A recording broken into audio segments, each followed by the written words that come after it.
Welcome back to Live with AI Virtual CES 2022, a series of webcasts featuring industry thought leaders and experts on the topics of ADAS and autonomy, as well as virtual demonstrations of AEye's Foresight Lidar, a CES Innovation Award-winning Lidar that is a software-centric and solid-state solution that adapts and optimizes its scan patterns in real time.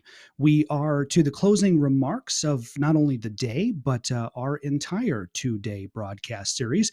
Everything that you have seen is all archived for replay on AEye's social media channels, which includes Facebook and Twitter, as well as LinkedIn and YouTube. And all of the interviews you've seen today will be archived at a later date on AutoVision News. A number of key takeaways, not only today, but yesterday throughout our entire series. But one of them that really sticks out is that trucking represents a new and promising era in ADAS and autonomy. With an ongoing pandemic now for 2 years, the supply chain crunch, automated trucking is really coming to the forefront. Me, as an automotive journalist and coming from automotive retail and touring the auto show circuit, I had always thought for a long time that when you said autonomous, it meant car, or if you said autonomous vehicle, you still meant car. But now we're seeing autonomous trucks, and we're seeing this come to the forefront at a very critical time. Some data to consider. According to the American Trucking Associations, 72.5% of U.S. goods were moved on trucks in 2019, representing more than 11 billion tons of freight. And get this, it generated almost 800 billion in revenue.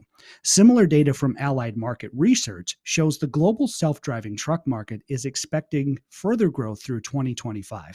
So, in other words, to say that automated trucking is going to be with us. Automated cars will be with us, but automated trucking is definitely going to be in the picture too. And so our guest today, Dr. Gunnar Jurgens from Continental, he talked about the engineering considerations of this, particularly when it comes to adaptive LiDAR. So you're developing an autonomous car or a traditional sedan or even an SUV.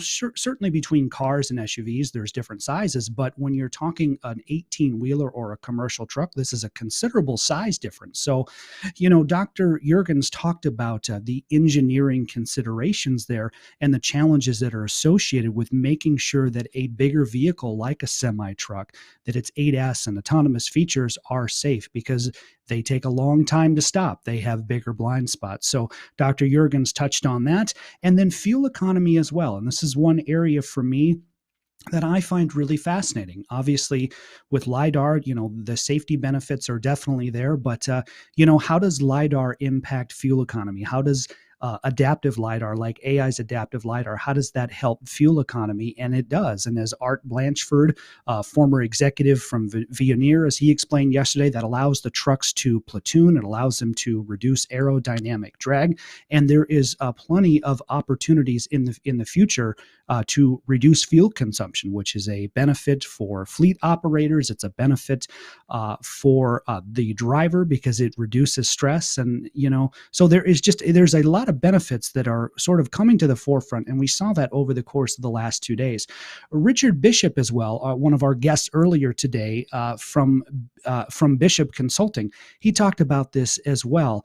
And he added one other component which he called data in the cloud. So as these autonomous trucks are going, we see this in Michigan, but I know you've seen similar signs too. So you're on the interstate and they're digital signage, and they kind of give you a readout of the traffic or the weather, or if there's an exit closed up ahead. And what Richard Bishop was talking about is governments and municipalities leveraging that data, sending that data to the cloud, and then the trucks can access that data in real time from the cloud. So what we saw over the course of the last 2 days is that there's sort of this multi-layered approach to trucking. One, that it's viable, that it's not just autonomous cars, but there can be autonomous trucks, that the technology is beneficial for safety, it's beneficial for the bottom line for fleet operators when it comes to, things like fuel economy, for example. It takes fatigue off of the driver. And then by the information being in the cloud, that information can just be accessed that much quicker. So what we've seen over the last 2 days is sort of these multi-layers coming together. And the consensus seems to be that we're going to continue to see more ADAS applications for tractor trailers, commercial trucks, and as well as delivery vehicles. And then further to that, lidar, adaptive lidar, like AEye's adaptive lidar, sure, trucking and automotive, but has other uses as well. We saw ITS, we saw industrial applications, and then we saw rail applications. And that last one, like rail, that might be one you may not think of. You may not think of that initially, but there's applications in rail as well. In terms of automotive, one of the key takeaways here, and this is incumbent on me as a journalist and as a member of the media, but in terms of automotive, it's not about hype and headlines when it comes to ADAS and autonomy, but rather it's about good engineering and product development that eventually builds trust with consumers. So Phil Magny talked about this. He was on the ground at CES doing demonstrations with consumers right there on the front lines. Phil talked about how VSI Labs does their automated drive series, which I'll still post those links to AutoVision News here as soon as I'm done with the broadcast. I'll post links to those articles on our LinkedIn page. But the purpose of VSI Labs Automated Drive Series is to collect data. So they depart from their home office in Minneapolis, St. Paul, and they drive to a destination like CES. They drive to a conference. And while they are on the road, they collect data. They're looking for edge cases. And it's really not about showing off. As Phil says, they don't have anything to prove. All they're trying to do is do good science and good engineering, and they're trying to find the edge cases. They're trying to find where things break down and then how they can go about fixing that so these cars can be safer. Likewise, Sam Abilzamid talked about the importance of building trust with consumers, that's still the number one thing, and then reducing the confusion. So Sam and I had a conversation about all of the different names for ADAS systems on the market right now, and that we can do a lot as an industry and should do a lot as an industry to reduce confusion for consumers. It's easy for us because we're around it every single day. But from my experience in automotive retail, most people don't keep up with automotive unless they are true enthusiasts. A lot of people don't consider a car until they actually go buy one. So if they buy a car and it's been 5 or 6 or 7 years, when they go to do research on a car, that's probably the first time, that's probably the most they've read about an automobile in a very long time. And so there can be a high learning curve when we talk about names for ADAS and things like that. So the need to reduce confusion, to help build consumer trust, to have that data there so that we can continue to design and engineer safe and reliable ADAS systems and then eventually full autonomous cars. The other key takeaway today that we examined was that cars are radically changing and will continue to do so. From my experience, I grew up in rural Iowa, so I grew up in a farming community. I grew up very much a car fan. And in my small town, you had Ford guys and you had Chevy guys and you had Dodge guys, and we all had our favorite trucks, Ford, Chevy, and Dodge. And we would sit in the cafeteria and we would debate about which one is best. But it seemed for a long time that, even though cars were new, even though they were still, I don't want to say largely the same, but they weren't so dramatically different as they were today. Sure, maybe they would have had more features, but it seemed like for a while when I was a kid, when I was growing up, even before I got into automotive, that there was somewhat of a status quo. If your neighbor got a new vehicle, sure, it was cool. Something like a Dodge Caravan, right? That was something that when those vehicles came out, they changed, the entire landscape of my neighborhood because everybody had a minivan, and then eventually everybody had an SUV. But although that was a dramatic change, it's not nearly as dramatic as the change that we're seeing right now in automobiles. So we are talking about fundamental shifts in society. It's no longer just buying a new car. It's how you experience the car, and it's how all of society moves if we're talking infrastructure and smart cities. So this is a huge change. Now, one of the things we examined with Ulrich Weinmann, former executive at Harman, now working with AEye, is this very crucial changeover from a mechanical architecture to a software-defined architecture. And where you see this is in electric vehicles. So traditional gasoline cars, probably the car that you're driving now or the cars that your friends and family and neighbors have, those are mechanical architectures. They have a traditional gasoline engine. They have a traditional powertrain. With electric vehicles, you don't have that. You don't have near as many components, and you have more of a software-defined architecture. And when you get into a software-defined architecture, this is where you start to get that incredible change that we're seeing in automotive right now. Different from when I was a kid growing up, all of those vehicles were based on mechanical architecture. So while they were new and improved, they didn't have quite the capabilities that we're seeing now with software-defined vehicles. So, for example, as we talked about with Ulrich, with a software-defined vehicle, you can start to offer more ADAS features. You can start to offer more autonomous functionality, but you can also offer more experiences in terms of connectivity inside of the vehicle. So Ulrich talked about this idea that, if I'm at home here, so I'm in my studio, I'm in my office here in Detroit, but that if I get out and go in my car, I'm still connected. I'm not unplugging from anything. I am just literally going. My car and my home life and my office life, it's more integrated, right? And if there's ADAS features that can take away the confusion of driving, that can take away the stress of the driving, that can keep me more connected, then that is something that future generations are interested in. What Harman calls this, and again, Ulrich spent a long portion of his career at Harman. This is something Harman calls the third living space, right? So you got home, office, and then you have a car, and this is part of that dramatic change, right? Now, Harman and SBD Automotive have something called the Experience Per Mile Advisory Council, and this is part of that fundamental shift. So I'll read verbatim now from the council.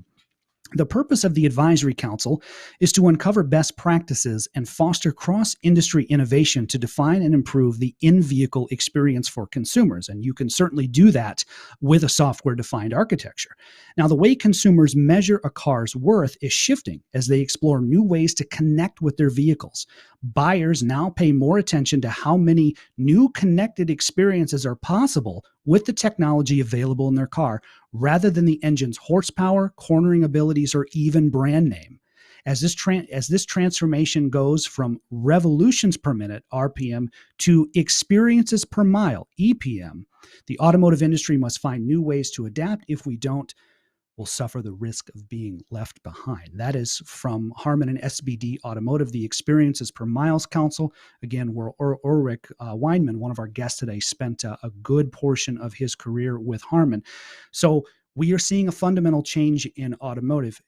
But central to that is safety, because you can have the most connected automobile in the world.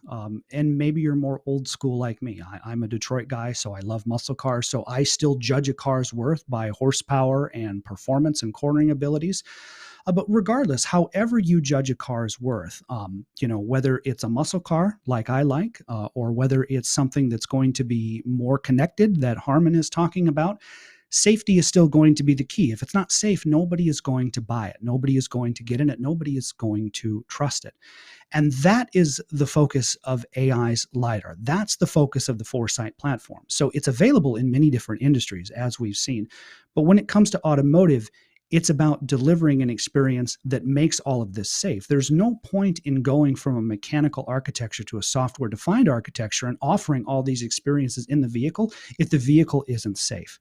And so it's like Rick Truhl said earlier today, who's the chief operating officer of AEye, that we're going to get to a point that consumers are going to be LiDAR savvy. And when they go to buy their next vehicle, just as they would want all of this living space experience in the vehicle, just as they would want in experiences per mile, that LiDAR will be part of that experience, that a consumer will get to a point where LiDAR is one of those things they can't live without. And AEye's LiDAR is not a regular traditional LiDAR. It's inspired by aerospace and defense. There's the idea of biomimicry. We didn't touch on that too much, but that is very cool. You can find more information on that on AEye's website. But essentially, as we saw like in the shadow van demonstrations today, AEye's adaptive LiDAR can do just that. It can adjust its scan pattern accordingly, focusing on only the most relevant data in the scene. As just a quick example, it's still snowing in Detroit. So if I'm out here driving in the snow and I'm trying to watch for pedestrians, I don't necessarily care what the tree is doing. I don't necessarily care about the fire hydrant or the clouds. What I care about is in the snow. I care about the road in front of me, the other cars, and the pedestrians. And AEye's adaptive LiDAR is able to zero in on that. It works like our human visual cortex. So as these cars are radically changing, as we're getting to have more experiences in the vehicles, it still has to be safe. And if we have a very intuitive car, a very intuitive infotainment system, or we have a very intuitive torque delivery system, if we're talking powertrain distribution systems for EVs to provide the most traction, it really doesn't make any sense if those things are intuitive and then the safety systems aren't. You can't have a traditional safety systems if all of that other stuff is advanced. You need a LiDAR that's going to go to that next level. And that's what we explored in this webcast series, how AEye's LiDAR is absolutely able to make that transition.